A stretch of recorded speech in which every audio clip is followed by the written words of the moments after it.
And we're back. Welcome to my channel, everybody.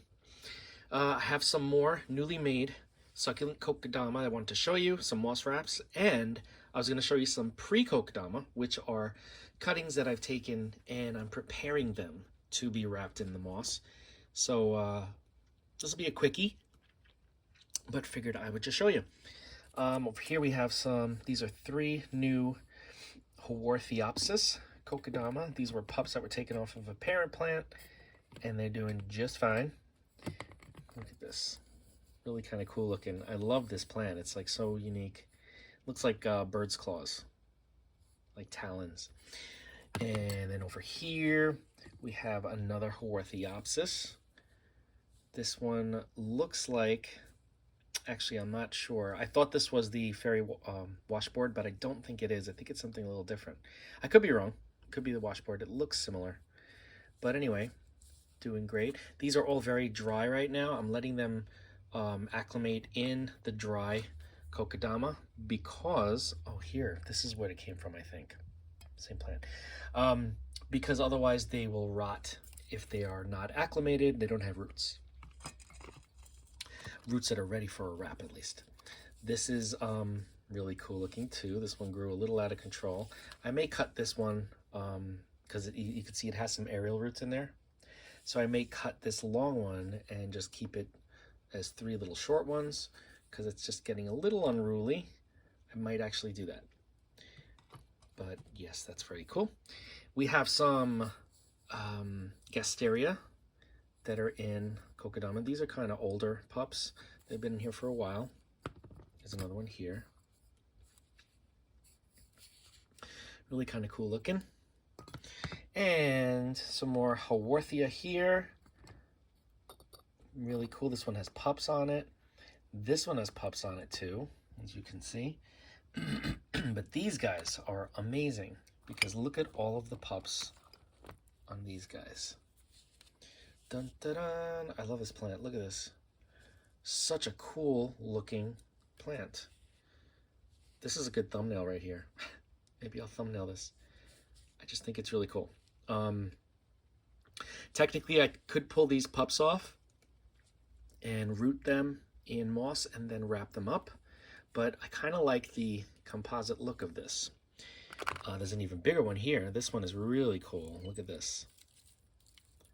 Let me just turn this around so you guys can see it. Look at all of these plants in one. A lot of pups. You can see them growing out of here. I don't like to cover the base stem of these plants too much because I want pups to pop out. So it's basically the very bottom of the stem and the roots. And as you can see, they like to pup out of that base. There are pups everywhere on this one. Look at this. And it just looks really cool, doesn't it? Let me hold it like this so you can see. It's like you think it's in a pot and then surprise! Anyway, really, really cool. Another Haworthia.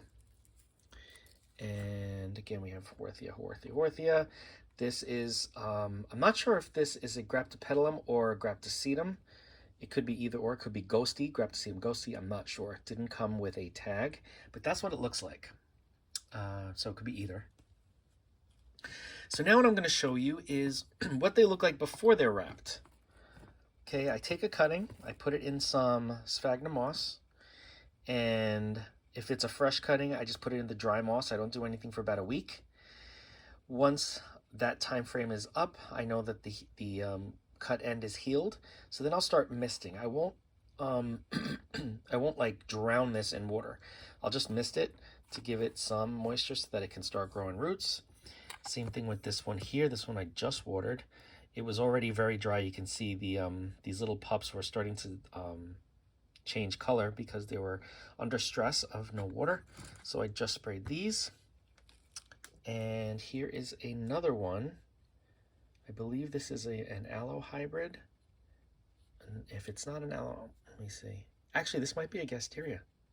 This might be a Gasteria. But you can see how tiny they can start. This is all crispy and dry. And I may spray this after the video, but not necessary. You can see the leaves are nice and supple. They're not curling yet. So I don't want to risk rotting and drowning this. So I'll wait until it gets a little bit thinner, and then I will mist the moss. So really all you got to do is, you know, start it growing in the moss so it grows roots. And then once there are enough roots, you take it out and just start wrapping. Maybe you can add more moss to it if you want.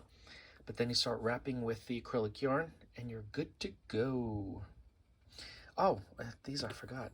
Did a little experiment also. I rooted these cylindricas. These are Dracaena or Sansevieria cylindricas. And you can see, I think you can see the roots. Are those roots? No, that's just moss. But you can see how the plant is growing in there. The baby is growing off the base of this cylindrical leaf. This one's in moss.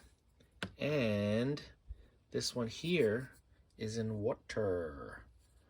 So as you can see, they really don't mind the water at all. This one actually looks a little bit bigger. Constant moisture is what happens. Nice root system. So I don't know what I'm going to do with this one. I may keep it in water for a while. I may plant it up into some type of a mix. I'm not sure. Maybe a Kokedama. I might Kokedama these guys. They're just easier to take care of for me. But yeah, that's it for this quickie. If you have any questions on what you see here, any of the plants, just reach out. Don't forget to like, comment, share, subscribe, hit that bell if you want to be notified, and I will see you in the next video.